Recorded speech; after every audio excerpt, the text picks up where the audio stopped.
ಈ ವಿಡಿಯೋದಲ್ಲಿ ಟಬ್ಬಲ್ಲಿ ನಾವು ಹೇಗೆ ಫಿಶ್ ಪಾಂಡನ್ನು ಸೆಟ್ ಮಾಡುವ ಅಂತ ನೋಡುವ. ಮಾರ್ಕೆಟಲ್ಲಿ ಈ ಥರ ಪ್ಲಾಸ್ಟಿಕ್ ಟಬ್ 150 ರೂಪಾಯಿಗೆ ಸಿಗ್ತದೆ.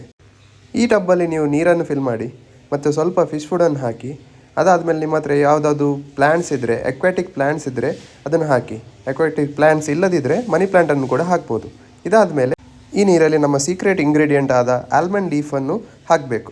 ನಾನು ಆಲ್ಮಂಡ್ ಲೀಫನ್ನು ಹುಡುಕಿ ಮನೆಗೆ ತಂದೆ. ನಿಮ್ಮ ಹತ್ರ ಆಲ್ಮಂಡ್ ಲೀಫ್ ಇಲ್ಲದಿದ್ದರೆ ನೀವು ಡ್ರೈ ಆದ ಬಾಳೆ ಗಿಡದ ಎಲೆಯನ್ನು ಕೂಡ ಯೂಸ್ ಮಾಡ್ಬೋದು. ನಾನು ಈ ಎಲೆಗಳನ್ನು ಮನೆಗೆ ತಂದು ನೀರಿಗೆ ಹಾಕಲಿಕ್ಕೆ ಸ್ಟಾರ್ಟ್ ಮಾಡಿದೆ. ನೀರಿಗೆ ಹಾಕಿ ಸ್ವಲ್ಪ ಅದನ್ನು ಸ್ಕ್ವೀಸ್ ಮಾಡಿದೆ. ಇದರಿಂದ ಈ ನೀರಲ್ಲಿ ಹೆಲ್ದಿ ಬ್ಯಾಕ್ಟೀರಿಯಾಸ್ ಗ್ರೋ ಆಗಲಿಕ್ಕೆ ಸ್ಟಾರ್ಟ್ ಆಗ್ತದೆ. 10 ದಿನಗಳ ನಂತರ ಈ ನೀರಲ್ಲಿ ನಿಮಗೆ ಇಷ್ಟವಾದ ಮೀನನ್ನು ಬಿಡ್ಬೋದು.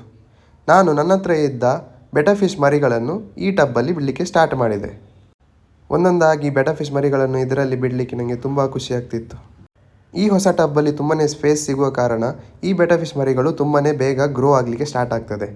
ಬೆಟಾ ಫಿಶ್ನ ಬ್ರೀಡಿಂಗ್ ವಿಡಿಯೋ ಬೇಕಾದರೆ ನೀವು ಕಮೆಂಟಲ್ಲಿ ಹೇಳಿ. ಈಗ ನೀವು ನೋಡ್ತಿರೋ ಎಲ್ಲ ಬೆಟಾ ಫಿಶ್ಗಳು 45 ದಿನಗಳಾದ ಮರಿಗಳಷ್ಟೇ. ಸೊ ಇದಕ್ಕೆ ಇನ್ನೂ ಗ್ರೋ ಆಗಲಿಕ್ಕೆ ಟೈಮ್ ಇದೆ. ತುಂಬ ಜನರು ಕೇಳ್ತಾರೆ ಬೆಟಾ ಫಿಶ್ಗಳನ್ನು ಸೇರಿ ಇಡ್ಬೋದಾ, ಮೇಲ್ ಮತ್ತು ಫೀಮೇಲನ್ನು ಸೇರಿ ಇಡ್ಬೋದಾ ಅಂತ.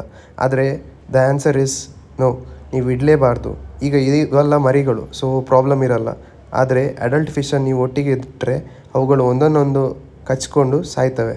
ಸೊ ನೀವು ಯಾವಾಗಲೂ ಆದಷ್ಟು ಒಂದೇ ಒಂದು ಟ್ಯಾಂಕಲ್ಲಿ ಒಂದೇ ಒಂದು ಬೆಟಾ ಫಿಶನ್ನು ಮಾತ್ರ ಇಡಿ. ನಿಮ್ಮ ಹತ್ರ ತುಂಬ ಫೀಮೇಲ್ ಬೆಟಾ ಫಿಶ್ಗಳಿದ್ದರೆ ಅವನ್ನೆಲ್ಲ ಒಟ್ಟಿಗೆ ಹಾಕಿ, ಪ್ರಾಬ್ಲಮ್ ಇಲ್ಲ. ಬೆಟಾ ಫಿಶ್ಗಳು ಅಟ್ಲೀಸ್ಟ್ 80 ದಿನಗಳ ಆದ ನಂತರನೇ ತನ್ನ ಅಗ್ರೆಸಿವ್ ನೇಚರನ್ನು ತೋರಿಸಲಿಕ್ಕೆ ಸ್ಟಾರ್ಟ್ ಮಾಡ್ತದೆ. ಸೊ ಅಷ್ಟರವರೆಗೆ ಮರಿಗಳನ್ನೆಲ್ಲ ಒಟ್ಟಿಗೆ ಹಾಕ್ಬೋದು, ಏನೂ ಪ್ರಾಬ್ಲಮ್ ಬರಲ್ಲ. ಬೆಟಾ ಫಿಶ್ನ ಬಗ್ಗೆ ಬೇಗನೆ ನಾನು ಇನ್ನೊಂದು ವೀಡಿಯೋನ ರಿಲೀಸ್ ಮಾಡ್ತೇನೆ. ಈಗ ಮಾಡಿದ ಸೇಮ್ ಸೆಟಪ್ಪನ್ನು ನಾವು ಗಪ್ಪಿ ಬ್ರೀಡಿಂಗಿಗೆ ಕೂಡ ಯೂಸ್ ಮಾಡ್ಬೋದು. ನಾನು ಕೂಡ ಇದೇ ಸೇಮ್ ಸೆಟಪ್ಪಲ್ಲಿ ಇಷ್ಟು ಗಪ್ಪಿ ಮರಿಗಳನ್ನು ಪ್ರೊಡ್ಯೂಸ್ ಮಾಡಿದ್ದೇನೆ. ಇದಕ್ಕೆ ಬೇಕಾಗಿರೋದು ನಿಮಗೆ 3 ವಿಷಯ ಮಾತ್ರ. ಮೇಲ್ ಫಿಶ್, ಇಲ್ಲಿ ನೀವು ನೋಡ್ತಿರುವ ಮೇಲ್ ಫಿಶ್ ಮತ್ತು ಫೀಮೇಲ್ ಫಿಶ್. ಸೊ ಯಾವಾಗಲೂ ನೀವು ಬ್ರೀಡ್ ಮಾಡುವಾಗ ಒಂದು ಮೇಲ್ 2 ಫೀಮೇಲ್ ಗಪ್ಪೀಸನ್ನು ಯೂಸ್ ಮಾಡಿ. ಇದರಿಂದ ನಿಮಗೆ ಫಾಸ್ಟರ್ ರಿಸಲ್ಟ್ ಸಿಗ್ತದೆ. ಫೀಮೇಲ್ ಗಪ್ಪಿ ಈ ಥರ ರೌಂಡಾಗಿ ಮತ್ತು ಸ್ವಲ್ಪ ಕಲರ್ ಕಮ್ಮಿಯಾಗಿ ಇರ್ತವೆ.